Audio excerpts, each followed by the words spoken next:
this is Alina, and you're listening to Your PharmD Bestie. Hi, everyone. Welcome back to another episode of Your PharmD Bestie. My name is Alina, and I am the host of this podcast. And today I have my guest, Gerald here. He's one of my co-residents, and I'll have him introduce himself in just a second.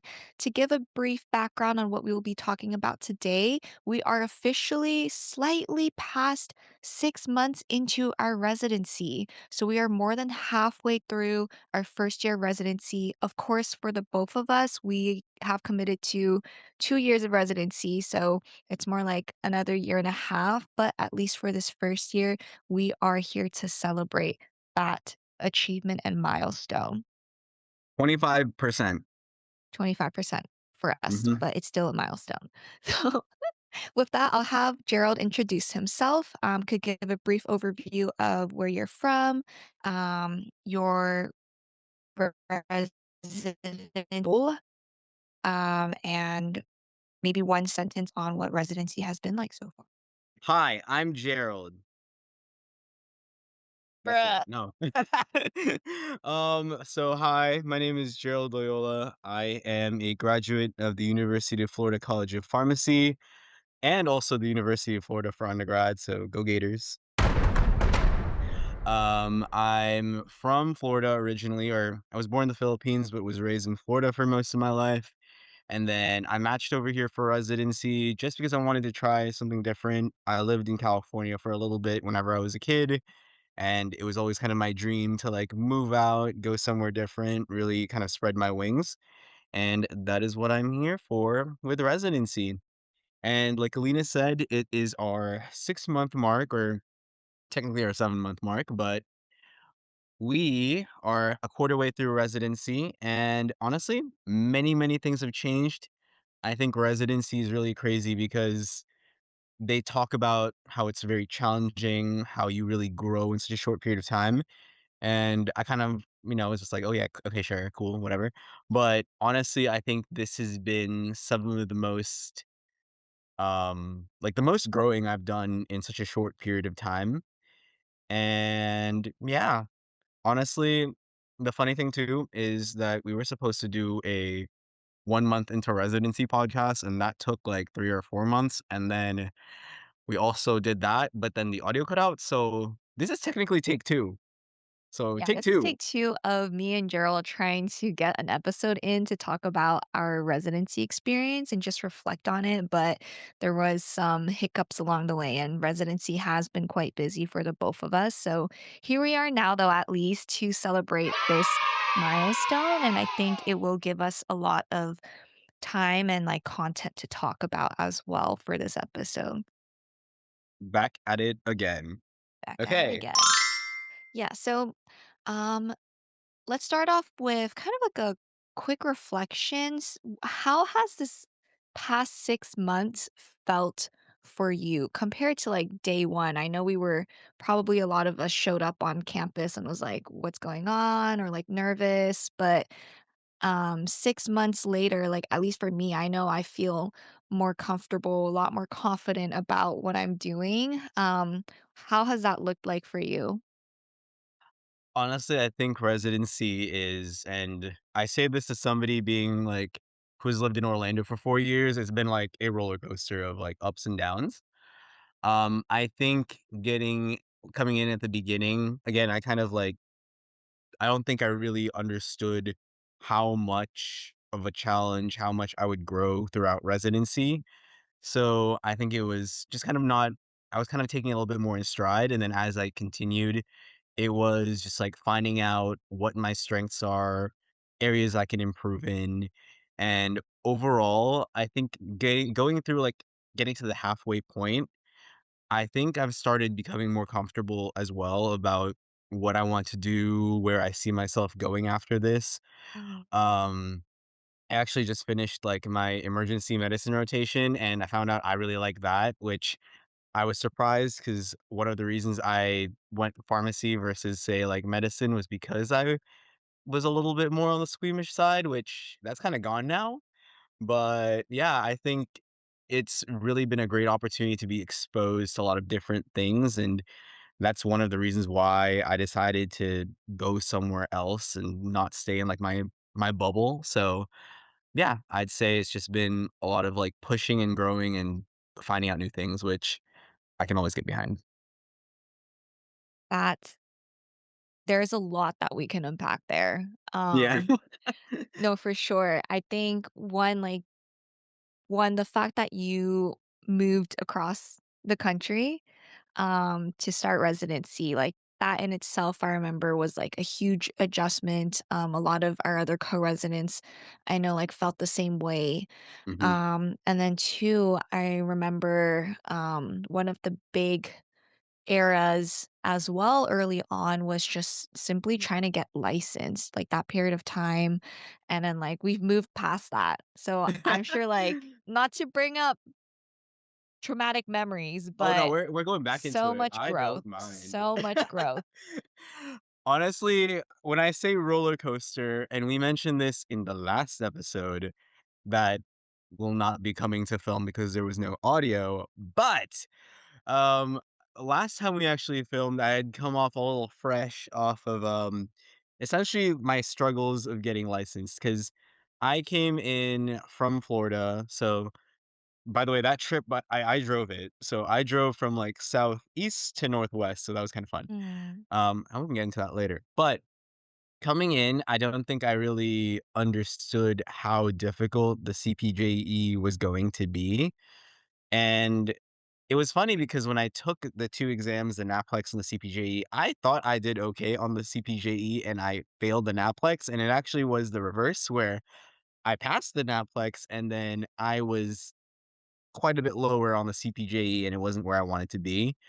And it coming from, like, literally across the country, it was very terrifying to kind of struggle and that month of trying to get, like, ready to take it again, because there is that, like, period of I think it was, like, 6 weeks that you have to wait in between taking it again, and mind you, California is really annoying where everything's on paper and they mail you results, so you're not even certain or you don't even get the results until, like, 2, 3, 4 weeks after, which makes it all the more difficult, but yeah, like, that was probably the first challenge that I got really stuck in. I was told once I passed that my overall demeanor and attitude went from very, like, "If I'm still gonna be here," to, "We're good, we're great, we're fine," which, in and of itself was, like, a big adjustment because then I had to catch up with all the projects that I thought I no longer had to or not no longer had to do, but catch up on projects that I had been hesitant to start because I didn't even know if I was gonna be staying.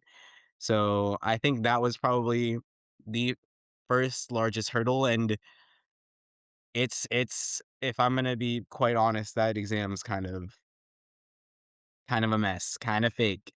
Or not fake, it's but it's a bullshit. toss-up, right? Like, Yeah. I think a lot of Californians feel this way about the exam, like, that it doesn't really reflect your abilities as a clinician, Mhm, and a lot of the questions seem to, be kinda, like, carried over from, like, years back, so it's not very, like, up to date, it's not very, um yeah, I don't know, it's not, like, things that you will commonly see. mm. Y'all ever And heard one of of X-Forge? 'Cause X-Forge is amlodipine valsartan. That is not I don't even think Right they make name. that anymore. Yeah, Yeah, they so don't know even your make brand and that anymore. generic names. Yeah, and what else? It's also, like, a common misconception, which I've, um will be discussing in another episode about, studying for the NAPLEX and CPJE. A lot of people have a misconception that the CPJE is heavily law focused, but it's actually majority clinical focused with, Mm, maybe, like, 25% of it being law, so that's just a little thing to note tips and there. tricks. Yeah, but, I totally resonate with what you mentioned earlier because when I was going through residency my first time around, I also was in, like, that place of feeling stuck, like, I didn't know what to expect in the next month if I didn't pass my exams and if I couldn't get licensed on time. which ended up being the case, right? But I remember that like entire 2 months or something leading up to it, I was trying my hardest and doing my best to still, produce a quality work with all the projects that I was doing, but no matter, like, what I did and no matter, like, how much people tried to, comfort me, it's like there's this voice in the back of my head saying, like, "What if it doesn't work out?" And it's still overwhelmingly the one thing that keeps coming up in your mind to the point where it is very difficult to concentrate on, like, other tasks and even just, like, Yeah, get through, like, personal to-do lists and chores, right? So, yeah, I definitely resonate and understand what you mean when, like, you say that was a huge obstacle and hurdle, but I'm proud of you regardless. Look at you now. We are way into we're here. residency. Of course, along the Honestly, way. oh, go Oh ahead, yeah, go sorry. ahead. I was gonna No, say, no. like, of course, along the way, like we've also had like other ups and downs and challenges. One of them being, and I wanted to like touch on this a little bit, was for me, I think it was developing that clinical confidence, Yeah, especially right after you get licensed and you're kind of more or less so like thrown into a staffing shift as an example. And yeah, you as now a new clinician and pharmacist are is able to go through the queue mhm, and just start like clicking away and verifying orders, which was super scary. And I remember the first time I received an email from one of our medication safety officers about a incident report that I was involved in, and I, like, freaked out because it's, like, one thing, you're already very fearful when you're verifying medications for the first time, and it's totally, like, something else to hear back that you made a mistake. yeah, We could dive, like, into just culture and, like, building culture of safety and mm. stuff, but I think the point really is that this is pretty common. Um, I don't know if you wanna speak Oh, I more can on dive into that, it too. Gerald. I definitely can dive into that because I actually got mine midway through my internal medicine rotation where I was in charge of like my own team and being the verifying pharmacist for that team. And something they introduced like earlier this year was provisional verification. So I would be like verifying and then my preceptor would go in after and see that like on the queue there's this little hand raise like, hey, I looked at it, and he would check to see if what I'd verified was correct, and I could type my rationale. And it was funny because as soon as I got licensed, I found out on, like, a Thursday or a Friday, I believe, and we had our MBA orientation that weekend because we start a quarter earlier because of the way our program is set up, but the class that we would actually spend most of our time with starts in the fall, so we had our orientation, and during that orientation, we had some downtime, so I was actually setting up, my pharmacy or pharmacist access to Epic, and they had actually as soon as I got back home, they called me and I had access that weekend, which was terrifying because I had left that Friday being like, "I'm gonna get this, like, verification ability, I'm gonna go in on Monday, I'm gonna talk to my preceptor about the game plan." I had it straight away, and then coming in Monday, I was, like, starting to work up my patience, I come down to talk to my preceptor, haven't verified anything yet. First thing I get is a Vocera call from a nurse going, "Hey, I need that oxycodone," and I'm just sitting there like, I know how oxycodone works. I know the dosing. I'd been verifying a little bit at that point, but having the confidence to, like, verify it and be, "I am the final say," was definitely something I still had to adjust to because 'cause I'd been used to being like, I can kind of, like, feel calmer, be more comfortable in making a mistake because somebody else is looking at it after me. But that was an experience, and I share the other experience of also getting an incident report, like, that same month too, and it definitely was a little bit another roller coaster of up and down literally within the first 2 weeks of me verifying, because then I also got an incident report in those first 2 weeks, Mhm. and it did not feel great, but it's one of those things where you have to, like, make mistakes to learn, albeit, it's a patient, and luckily that patient, it was, like, hypoglycemia in a hospital because 'cause I'd adjusted the insulin wrong based off of, a note, like, they hadn't basically, they hadn't clarified in the order, but if you just looked at the sugars, it looked correct, but there was a different plan in the notes, so you had to dig a little deeper. Um, Essentially, it was in a hospital, it was managed, they just gave him, like, sugar and he was okay, but it still doesn't feel great to put somebody in a potentially, risky situation, and as a clinician, as a pharmacist, it's something you kind of just you're gonna make a mistake at some point. Hopefully, it doesn't really hurt anyone, but, it's those experiences that kind of help shape you as a provider and really or as a clinician, also provider at times, but it kinda helps you shape your knowledge and confidence and, you know, learning that feeling makes it so that you really learn to be careful and really try hard to avoid doing that again? Yeah, But and I wanna, like, point out that the point of these incident reports isn't to, like, punish you.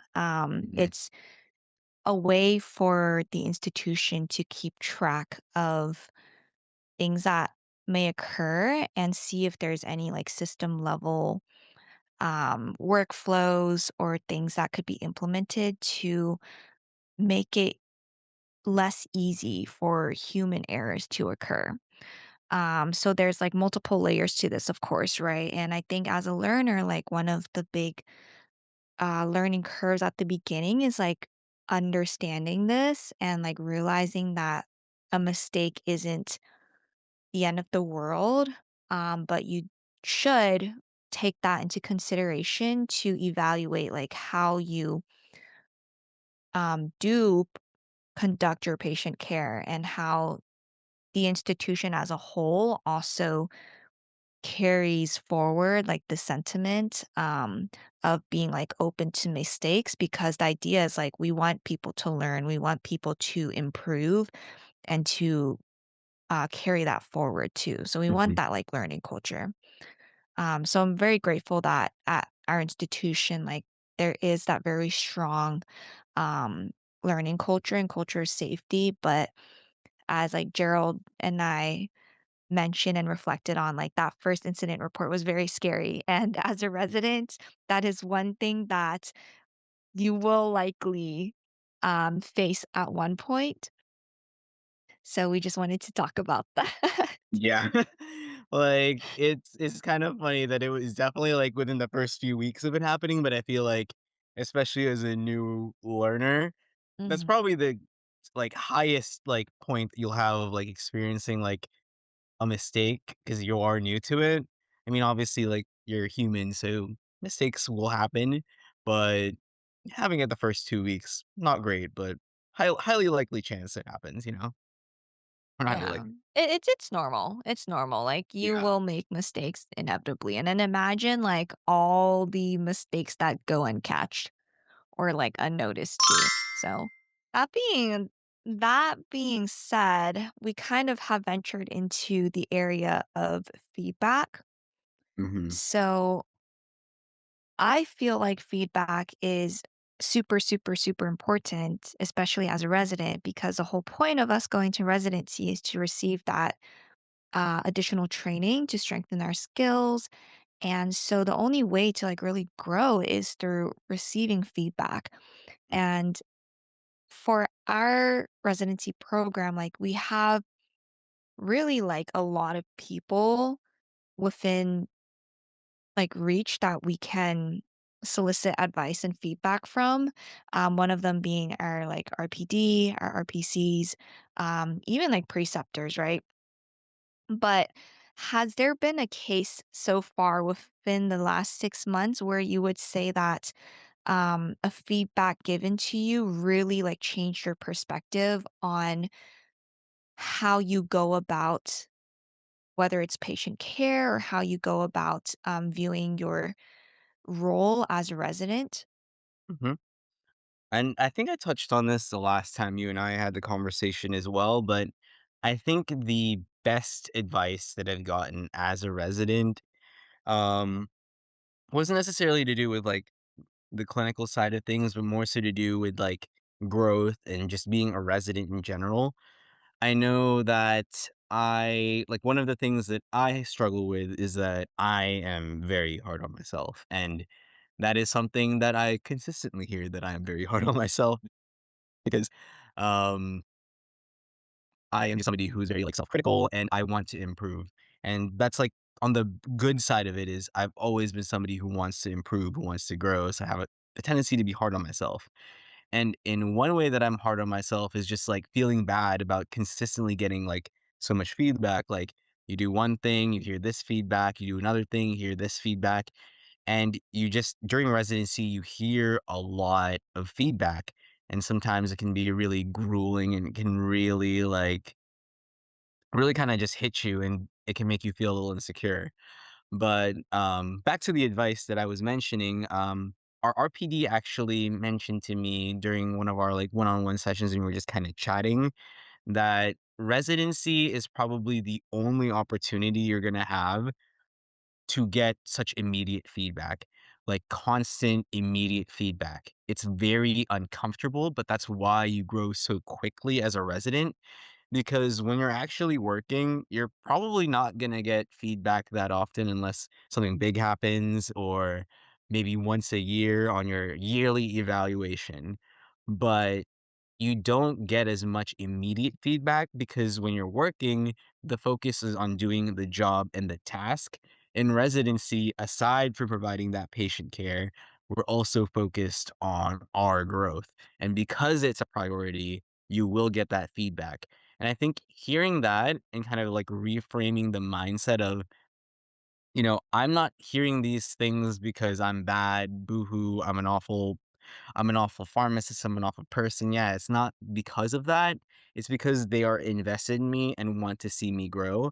And on top of that, too, she also added the point that, if you knew everything and were amazing at everything and were like, if you did great on everything and didn't need any sort of feedback, then why are you a resident? If you already knew how to do all of it, why take the pay cut for a year? Why even go through this process? If you're not getting anything from it. So, again, residency is an opportunity to grow, and I think that's always something that you should kind of keep in the back of your head when you start feeling a little bad about it, and it's definitely advice that's helped me because I started realizing, like, my preceptors wouldn't be giving this advice to me if they weren't concerned or didn't think I was capable of taking that feedback and growing from it.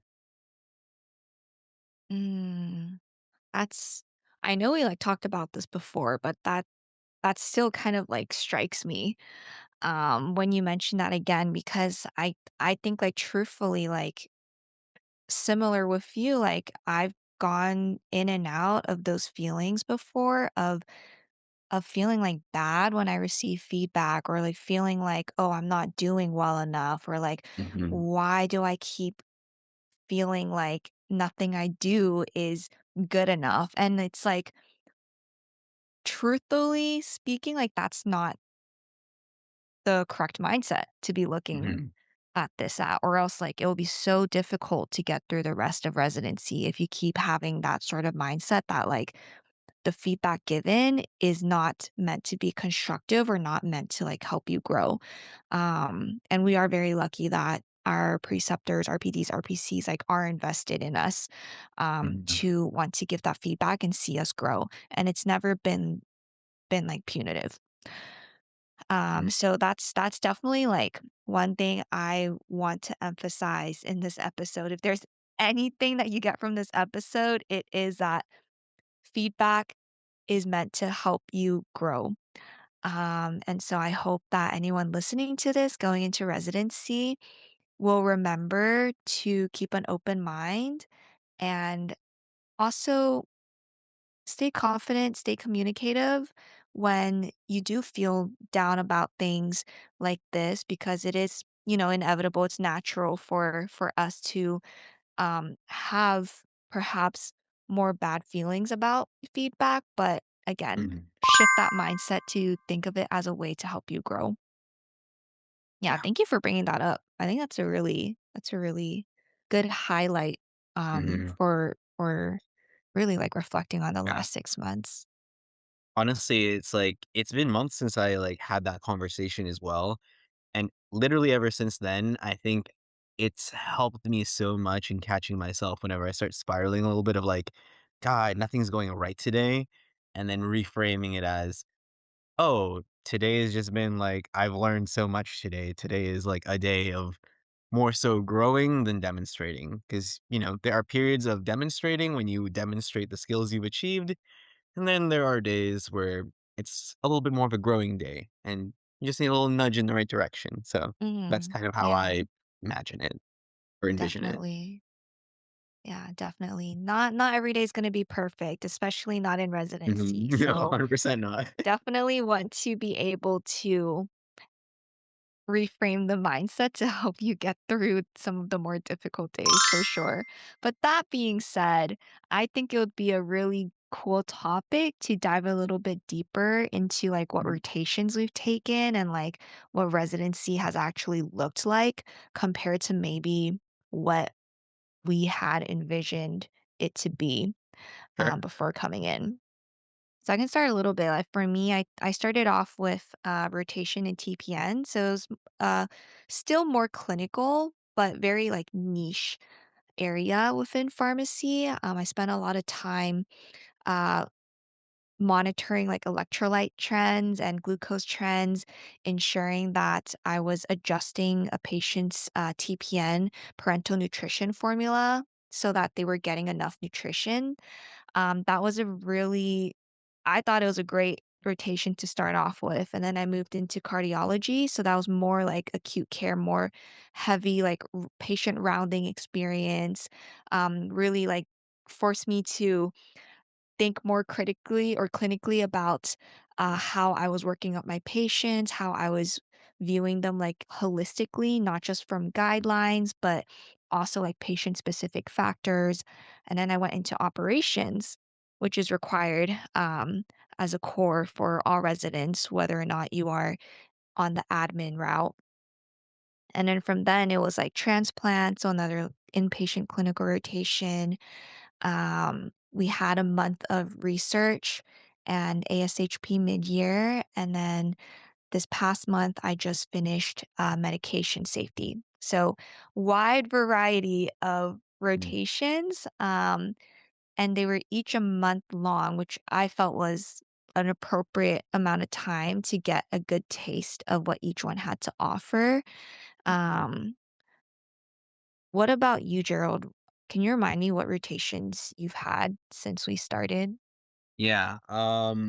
My first rotation was actually our operations rotation, and that one was actually nice to have a bit of the operation sides of things because you kind of like I kind of got a back view of like how it was a little bit more administrative because we're admin residents, but I got to see a little bit more of like the hiring process, how to deal with like in California, something that's new to me is we have unions, so I learned a little bit about that. A lot of management skills, some finance stuff about the structure of UC and UC Davis as a whole. And also because it was the time I was studying for CPJE, I did appreciate the fact that there were like meetings I could take online, lots of different meetings, but it allowed me to be a little flexible and be able to kind of study and work towards getting past so I could stay. Um, my following rotation, I thought was a really nice way to start my clinical route, because I think something really surprising about, my journey through residency is that throughout pharmacy school, I was always kind of angling towards retail. I'm a very big people person.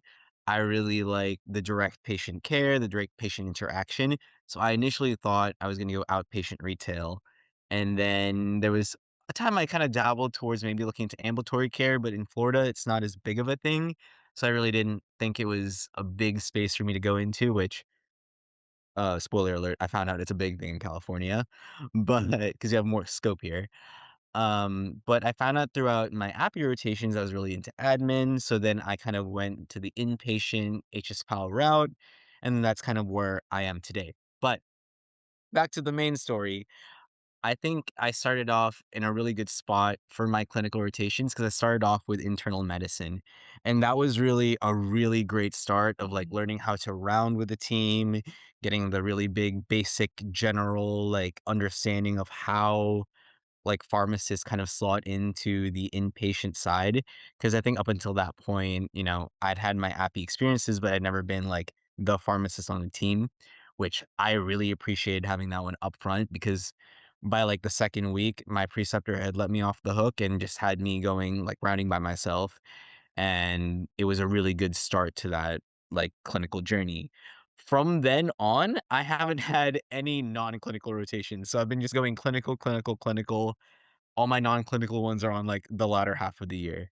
But after internal medicine, I actually went into transplant, and I was managing like my chair roles at the time because I was like pharmacy week, and that's when pharmacy week was. So it was a very busy month.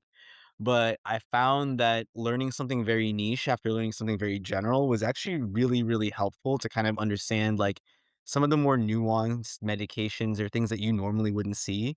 And it was actually really helpful because learning those medications in that rotation, I didn't think it would come up as much as it did.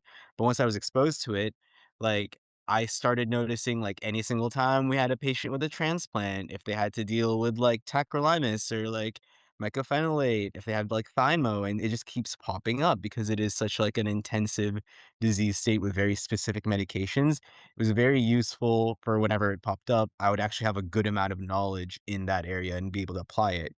Like, it was funny because in my internal medicine rotation, I had a bunch of like transplant patients and I didn't know really what I was doing.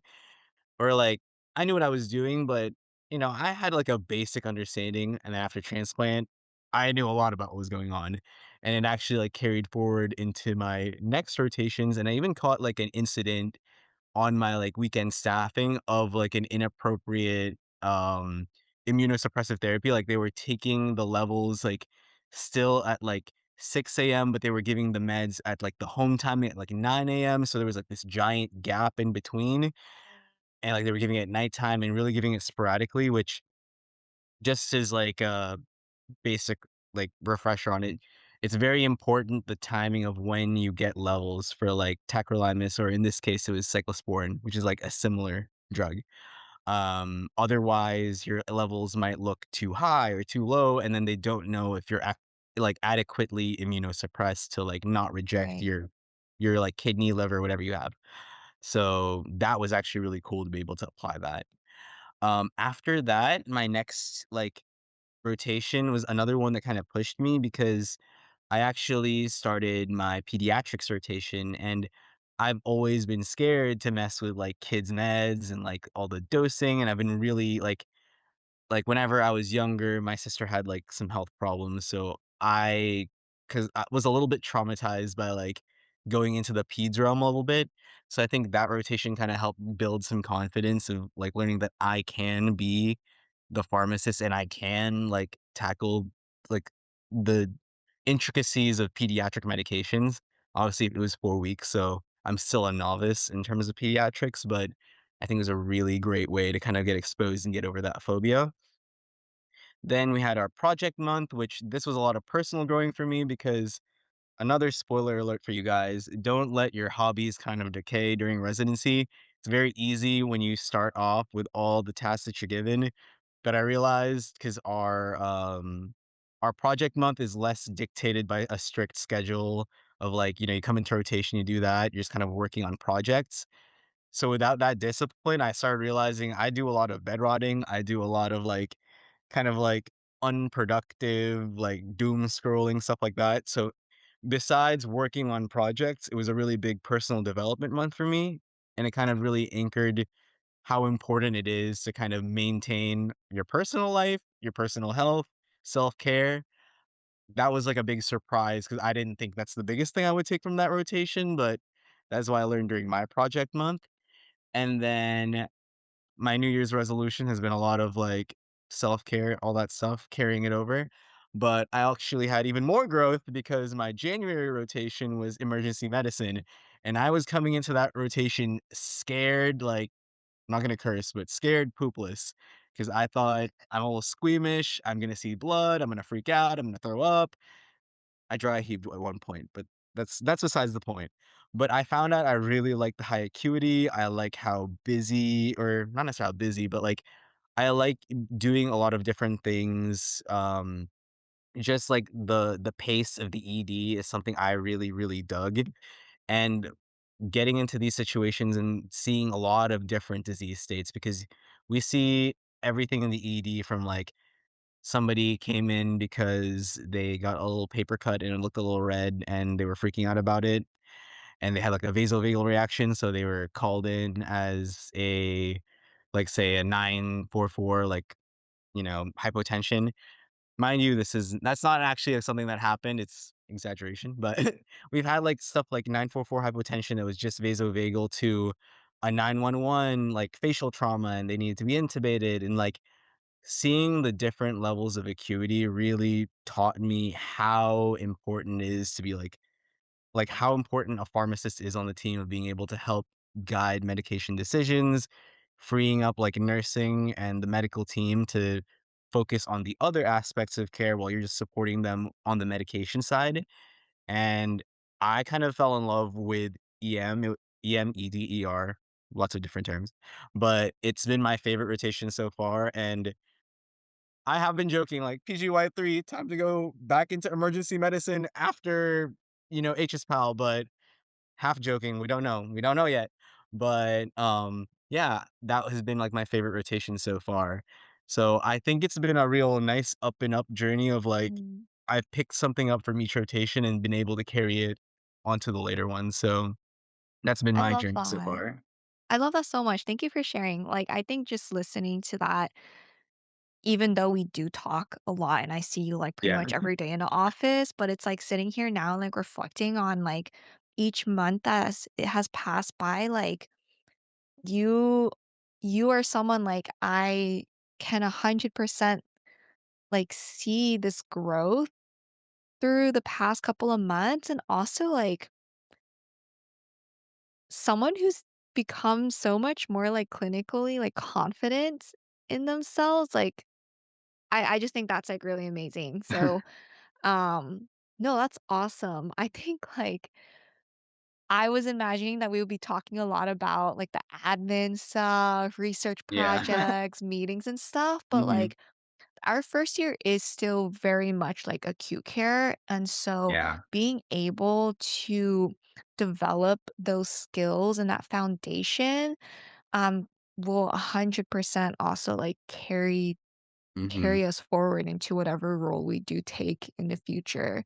I will see you in the ED, I guess, in the future, potentially, Mr. Yeah. PGY3, but We'll see, we'll see. I have student loans, and student loans don't wait for me to take another PGY 1, 2, 3, whatever, but yeah, oh, another thing I was going to add as well is that I think it is important to keep in mind if you do an HSPAL residency, it is very dependent on where you go.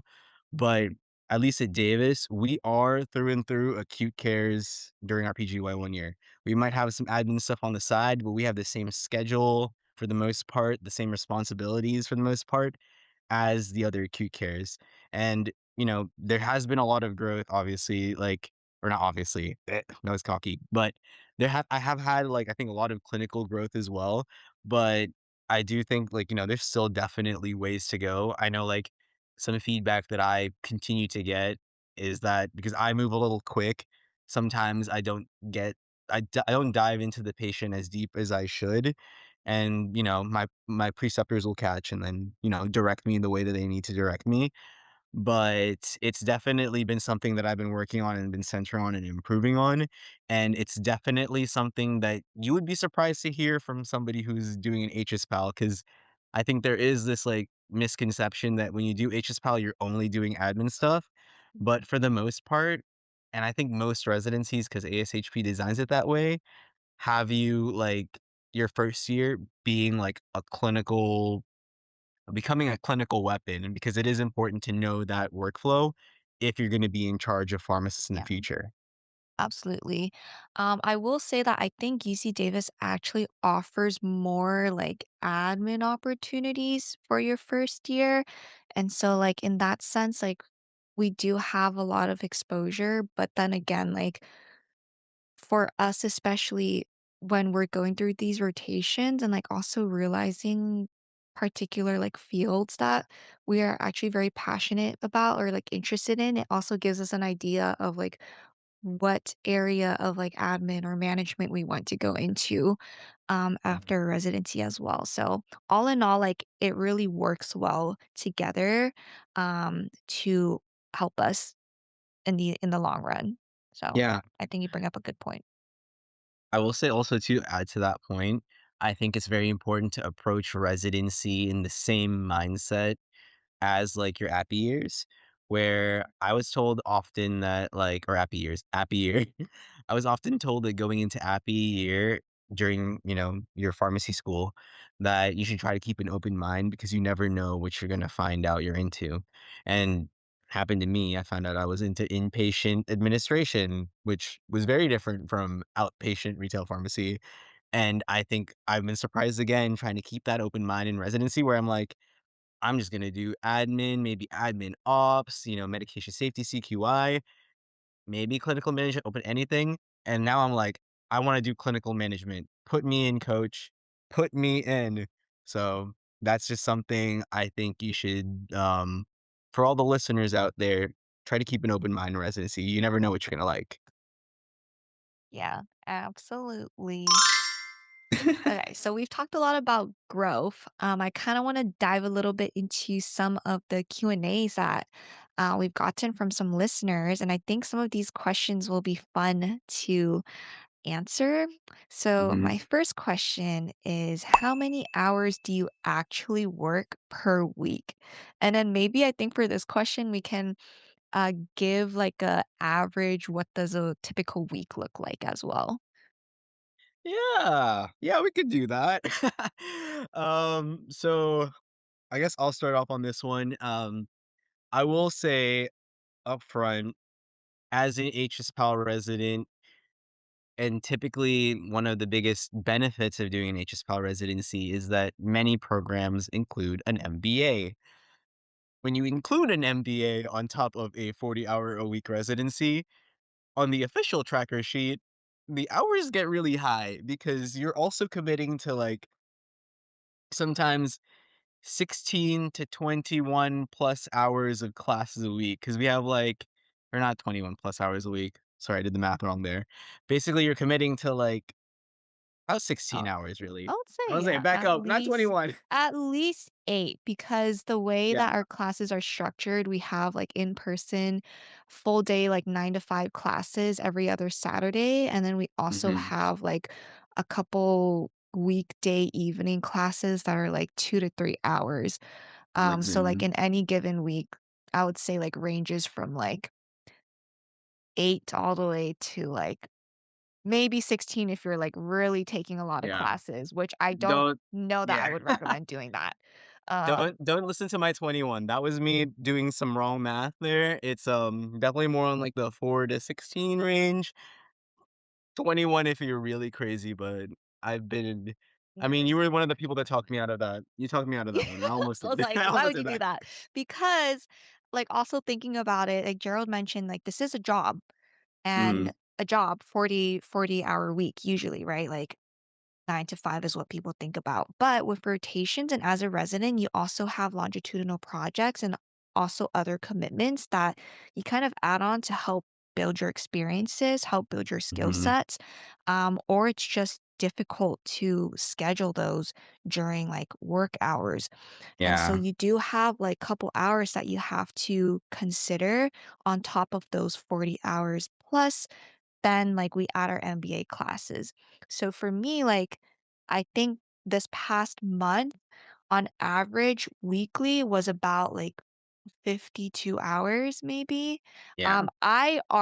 I think, like, compared to a lot of, like, our co-residents, I think I already, like, set a very, like, strict boundary between, like, work and life because I, like, make sure that I can devote my time to, like, other things that I do outside of work, so, like, content, music, um, I've been, like, doing really well with calling my mom every day, so, like, I have other priorities. So I think, like, 52 hours was also, like, a little bit on the higher end like, how much I, like, have worked, Mhm. a week just because, like, we had to stay after hours a couple of times to, like, grade applications, to, like, have Yeah. other meetings, Oh, and let plus me add MBA also, class. Mhm. besides our MBA classes and those commitments as well, we do staff every 3rd weekend. So Yes, on top yes. of that, we also have another commitment. So that also makes our hours look really funky. Yeah. So Yeah, no, no, good there's another point. thing I Like, had. we have, like, what we call 12-day stretches because starting from, like, Monday till Friday is, like, your usual work week, and then if you have staffing that weekend, then it's, like, Saturday, 8-hour shift, Sunday, 8-hour shift, and then you, like, complete the 2nd week of, like, a regular work week. So it Yeah. can get really long, it can get really, exhausting and tiring, but, that is the nature of residency to help you build Mhm. up that Yeah. experience and those skills. But that being said, like, the hours range per Oh, yeah. resident, per Yeah. commitment. Like, for me, like, I mentioned an average of 52, but I know, like, other residents be Mhm. putting, like, 60 plus hours sometimes. Uh, I will say that my average lately has been lower because I've committed to, like, taking PTO and doing some other stuff, but earlier on this year, especially, like, in my busiest of times, I was averaging, like, 60 plus hours a week officially, outside of, like, other stuff that technically didn't count towards, like, me doing homework or, like, doing some, like, Like after discussion school preps or project. like whatever. Yeah. Yeah, or, like, literally anything longitudinal project time because it's not technically, like, an hour that I log because 'cause I'm just, like, working on projects on the side. Those are also some things to consider, but if you have if you have a wellness awakening, which I hope everybody does during residency, you go pare down because right now I think my average is actually a little bit lower than Alina's just because I did take some, like I took, like, a Friday, Monday, Tuesday off, which it's funny because I loved my last rotation so much, I was actually a little bit annoyed at myself for having taken the extra time off, but Yeah. listen. But, yeah, no, my, like, hours lately have just been I wanna say I'm probably averaging, like, the last month, like, 48, 52 That's hours, good. but also I haven't looked at the sheet and I could be lying. But no, I mean, it varies, right? It varies. It Also, does vary. definitely take your PTO. Like, even if you really love that rotation, take Mhm. your PTO. But Yeah, because your preceptors will also encourage it because another thing is that pharmacy and just, like, working, like, in the medical field, especially as, like, demands grow, as, like, we have, like, high acuity situations at, like, a level 1 trauma center, for example, stuff like that, it does, like, burn you out, even if you're really, really into it and you're really enjoying yourself, there is a level of you do need to, like, take a break yeah. and take some time to yourself. So even if you're, like, super, super into it, it is pertinent for you to get some rest because I definitely Yeah. caught up on a lot of sleep debt during my little stretch. The idea is like we are here for the long run, right? Like we want to be in this game for the long run. We want to be here like for longevity and to be able to like give back to the community and like take care of our patients. But like, Mm, how are you able to do that if you aren't taking care of yourself? So even as a resident, even as you are trying to, and as he hydrates himself, even as you're like trying to um, get experience or like learn a lot, like give yourself some grace. Like we are learners for life. Um, mhm. And as Dude, a you're gonna resident hate too, because you this. have so many other responsibilities, like, take care of Mhm. yourself 100%. But yeah, Okay, you're gonna hate that me for this. You're gonna hate why? me for this. You can't pour into another's cup if your cup is empty. Cut that one out, please cut that one out. Don't keep that in. Wait, that was actually really good though. No, don't do I that. wouldn't keep that in. Oh, we're I gonna wouldn't find keep out. that in. We'll The find out. listeners will find out. Oh, I'm gonna find out. Anyways, move along, move along. Um, that being said, so to like close out this conversation, because I think we've talked about this a lot, as a resident, a pharmacy resident, and people may not expect this because it is well known that medical residents work lots of hours. I think residency is just difficult across the board. Um, expect to put in time and effort for this commitment. But yeah, if that surprised you, now you know. I am open to receiving comments or questions from listeners if you have further questions about that. But I do think, and I've mentioned this in a couple of my like own videos, that I do think this is a pertinent step to getting to where we want to be. Yeah. No, I think definitely something to keep in mind with residency is like you definitely have to want to be here for it because it is a big commitment. You have to want to be here. And I think it's definitely like, don't get me wrong, we work a lot, but I think it's been some of the most rewarding experiences I've had so far of like personal growth, of the impact that you can make as a practitioner. I think it's worth it.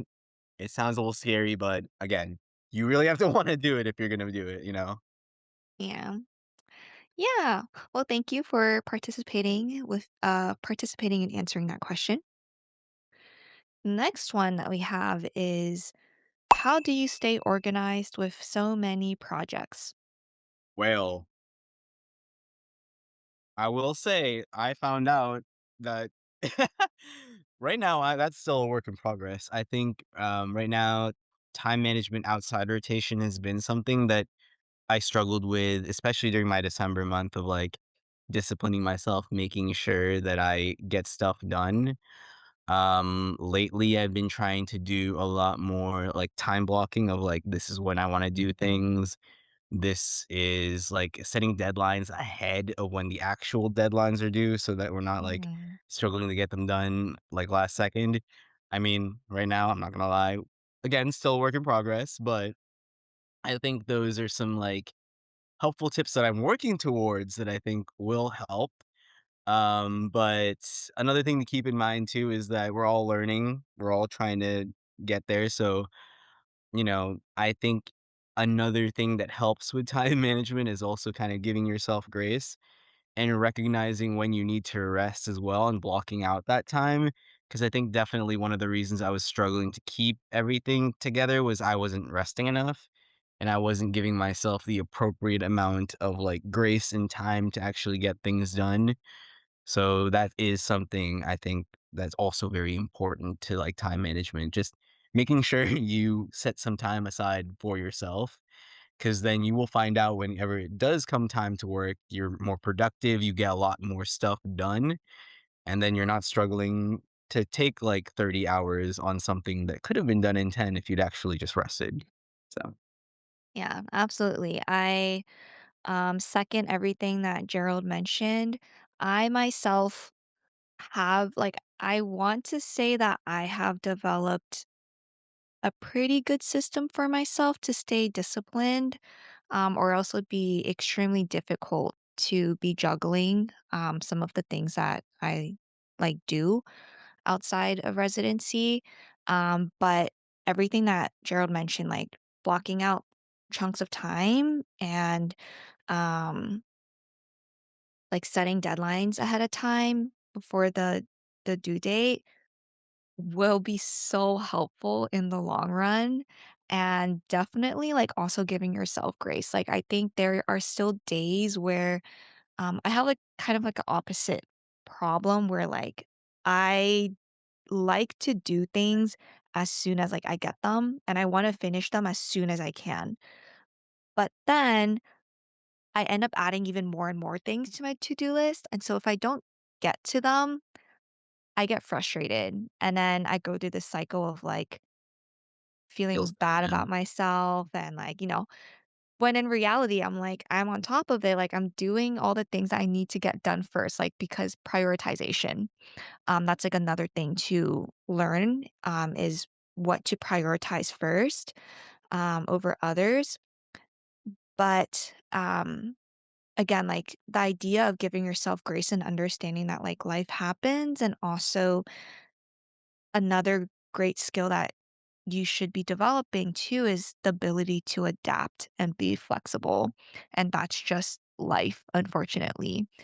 Mm. So there's a fine balance between, like being ultra organized, but like restricting yourself from other things or like pushing yourself too much versus like giving yourself just, enough grace to be able to complete your tasks, projects on time while also like staying sane. So Take breaks. take breaks.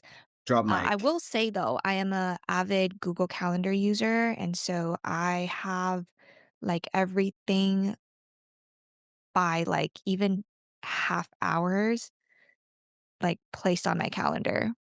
And that's just to Mhm. keep myself structured. And then I also have like a couple of sticky notes with like checklists, to-do lists. Same. So that's what helps me stay organized. Things that are due first, always on the top. Things that maybe take less time to complete, and I know it's like easy for me to complete. Like, I usually prioritize those so I can just get those out of the way, but I know, like, some people will say that you wanna tackle the harder tasks first, at the start of the day because that's when you usually have, like, the most mental energy to do so. Mhm. So, Yeah, I take what you will aggressively from use this. lists. Yeah. Mhm. I also aggressively use lists, like, whenever I'm on rotation, I try to do the lists on paper, so it's, like, more in front of me, and I'm, like Yeah. it's right there, and then on, like, my personal time when I'm away from stuff, when I don't have, like, a billion pens and papers around, that's when I use more of, like, my phone to actually, like, keep the lists, but Mhm. at work, I try to, like, separate where it's just, like, paper list, so it's right here. Yeah, I 100% agree. Okay, so the next question that I have is, let's see, what surprised you most about residency? That's a lot. Mhm. That's like everything we talked about. I yeah, I was gonna say, I think I think we've answered that question. Um, Yeah. I feel like, in general, I will fall back to the advice I gave earlier about just keeping an open mind because you really don't know what kind of experiences you'll like, what kind of experiences you'll be exposed to, and honestly, I think the most surprising thing about residency is just seeing how much you will grow in such a short period of time. Like, again, it's something that people say all the time about residency, and sometimes, like, even now, like, I'm saying, like, I definitely have grown a lot. I definitely have to hear it from other people because I don't feel it myself sometimes, but especially, like, looking back, you will be surprised how much you grow over such a short period of time, and that's Yeah. for me, at least.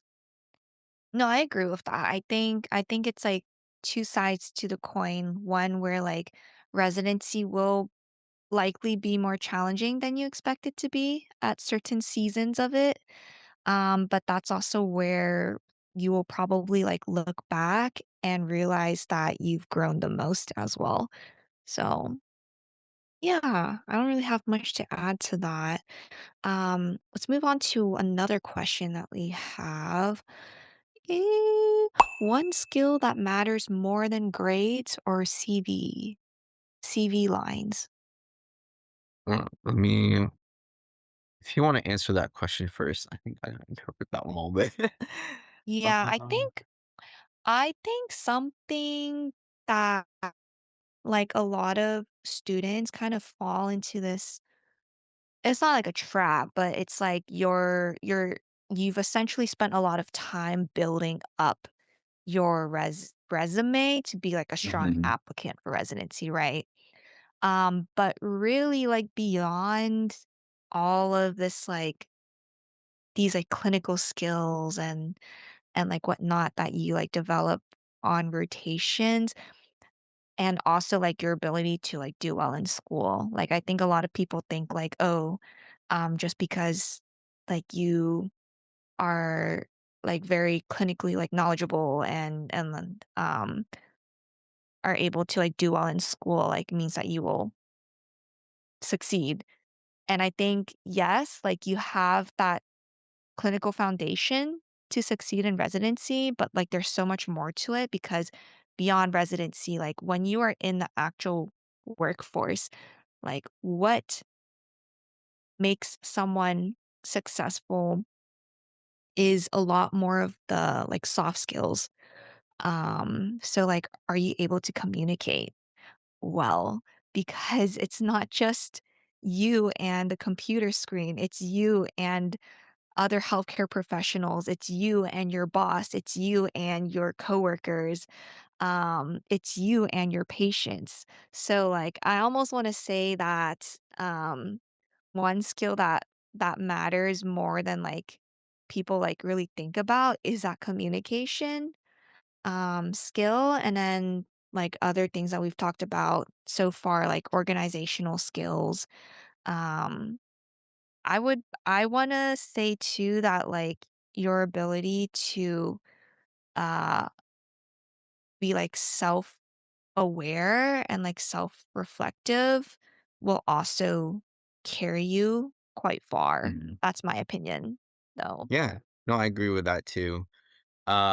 Thinking about this question as well, I started to think about, like, what I've heard throughout my time in residency has been, like, the most pertinent skills that preceptors have been like, "This is something I wanna see in a resident, like, always." And communication is definitely a big one. I know in my last rotation, we talked about one good thing that you can do on rotation, or one good thing that I've been doing on rotation that is a good thing to carry on, is just making sure to have, like, close loop communication. It's better Mhm, to over communicate than under communicate, because especially during, like, in, like, a very chaotic environment, like, when it gets really busy, like in ED, just making sure your preceptor knows what you're doing, what you have to do, what, like, all the tasks you're completing are, making sure that they're aware about what interventions you're making, about your thought process. That's something that they did really appreciate from me, because they never had to worry about, "Oh, is Gerald gonna do something? What, did something happen? What happened? Where is he?" I was always very communicative so that they knew what was going on, especially when it got chaotic. And I think the other thing that I will add, and it's sort of like a very important thing to have as a resident, but I think it's also just very important to have as any sort of, like, career professional that's focused on growing and always learning. I think something that I've consistently heard that has been working for me in residency is that my preceptors have always appreciated my enthusiasm of, like, I'm there to learn, I'm hungry to learn, I want to learn. Please show me. I try to show initiative. I'm like, anytime something happens, I'm like, I want to see it. And it's one of those things where it's just like, when I say you really have to want to do residency, the way you succeed in residency is by wanting to do it. Like, I genuinely, like, want to see everything that happens on that rotation that I'm on. I wanna get the whole breadth of that experience, and I think channeling that enthusiasm and channeling your hunger to learn, especially when residency gets tough and sometimes it just feels like there's so much going on and what am I even doing? It's so much. I think it's really important to center just, why are you here? I wanna be here. I want to learn. And so long as you're somebody that's, like, open to learning, and I've said learning like 5 times already at this point, but just being very open to it, very enthusiastic about it, I think having that mindset and attitude, it's just like, even as, like, a preceptor, as a teacher, like, why wouldn't you wanna teach somebody who's excited about the stuff that they're learning? mhm. And that's Absolutely. something that I think would help anybody succeed in residency. So Yeah. just always channel that why, that curiosity as a lifelong learner. Absolutely. And, like, yeah, like, respectfully. would always prefer working with someone who, like, loves their job and, is, like, positive, comes in with a good attitude than someone who's a Debbie Downer. Of course, we all have our days, but Yeah. yeah. But it's definitely easier to work with somebody who actually wants to learn versus somebody you have to kinda, like, nudge and poke and like, Yeah. "Hey, do you wanna see this? Are you sure you wanna see this?" Versus somebody who's just like, "Yeah, sure, of course." So, Mhm. it's very important. Yeah, I love that. I love that reflection point. So we are nearing the end of our episode. Um, Yeah. Oop. any final reflections that you would like to give, Gerald? Honestly, I will say I think if anybody's on the fence for considering residency, I would say it's one of those things where if you're kind of like leaning here or there, do I not? I think for me at least, I'm somebody who's the type of person who wants to experience as much as I can, who'd rather regret, I'd rather, regret doing something versus not doing something, if that makes sense. Like I knew that if I didn't do residency now, and it's not to say that you can't do residency later, but it's a lot easier to do it out of pharmacy school. So you still have like that mindset of being a learner, and which is easier to do when you're coming out of school.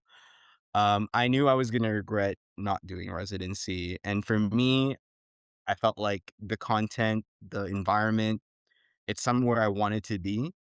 And if you think that's also you, if you think you'll regret not going, I think take a chance and go for it. So, I think that's my advice to the listeners out there. Um, Go Ags. I don't know what the UC Davis people do. It's like a horseshoe. I don't think that's I I don't don't know. know. I don't I don't even know. know if, like, that's reflective of the health side I don't know. of So Davis. sorry, UC Davis. So sorry. I'm from Florida. Um, no, I think that's a great point. Actually, like that reminds me of this reel that I saw the other day where the caption was something like I'm in my 30s and like in residency, but like when else would be like a better time to be a resident and to be like learning and to be pursuing something that you like truly are passionate about or like your dream.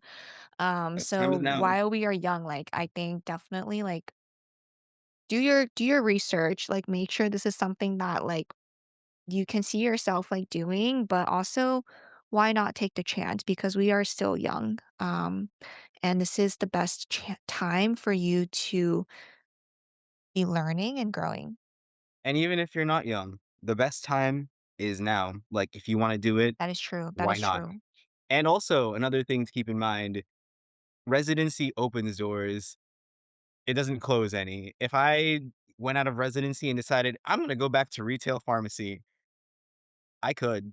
Versus, like, I went and did that and then try to get residency later, it might be harder for me to get residency, and then maybe it'll be harder for me to get the job that I want to do, and there's a whole process to go through. It opens doors, it doesn't close them, and I think that's another thing people should keep in mind. Yeah, I like that. All right. Well, thank you so much for taking your time to reflect with me on the last Bro, I'll always 6 yap with you. months of the last 6 months of residency so far. Definitely looking forward to seeing how much more we will grow in the last couple of months of our first year. And to listeners, I hope you enjoyed this episode. Wait, can I do the Um, outro? oh, Can I do the yeah, go outro? ahead. Yeah, you should subscribe to the pod, subscribe to your PharmD Bestie, leave a review or comment, and share this episode with somebody applying to residency because, people need encouragement, and it's always nice to hear from people that are going through it. And I'm making this too wordy, but yeah, and yeah, follow the podcast and the hosts on so not me because I'm not on Instagram. Follow Alina on Instagram and stuff. Okay, take it Thank back, Alina. you. Thank you, thank you. Thank you for that. I don't have anything to add. Like, if you enjoyed this episode, feel free to subscribe, leave a comment or a review, Smash give these that like episodes a button. like. And yeah, be on the lookout for future Keep your eye episodes. out. keep your eye out for the new episodes. Slam it into your inbox. Smash that like button. Click that little bell so you get notifications. Subscribe on YouTube. You know what's up. Hashtag your PharmD Bestie. Yeah. All right, thank you, everyone. We'll see you in the next episode.